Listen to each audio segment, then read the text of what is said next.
Analog TV shutdown, maaaring simulan bago matapos ang 2024 ayon sa NTC.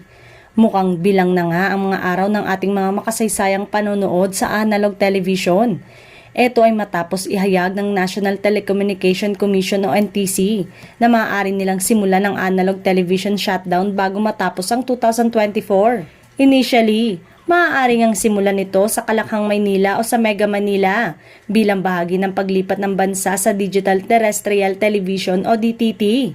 Ang NTC, kasama ang Department of Information and Communication Technology o DICT, ay nasa pag-uusap na kasama ang kapisanan ng mga broadcaster ng Pilipinas o KBP at iba pang stakeholders para sa nakatakdang implementasyon ng planong unang hakbang sa pagpapatigil sa analog TV signal sa NCR. Ayon kay Alvin Blanco, Deputy Commissioner ng NTC, nakapaloob din sa kanilang usapan ng target date para sa analog shut-off o ASO sa Kamaynilaan. Bilang bahagi ng paghahanda, itinalaga ng DICT ang Kantar Media Philippines bilang service provider sa pagkuha ng media research para sa DTT household penetration. Layunin naman ng DICT na magtipo ng tamang data sa mga kabahayan na may access sa digital TV sa post-pandemic situation sa paghahanda para sa ASO.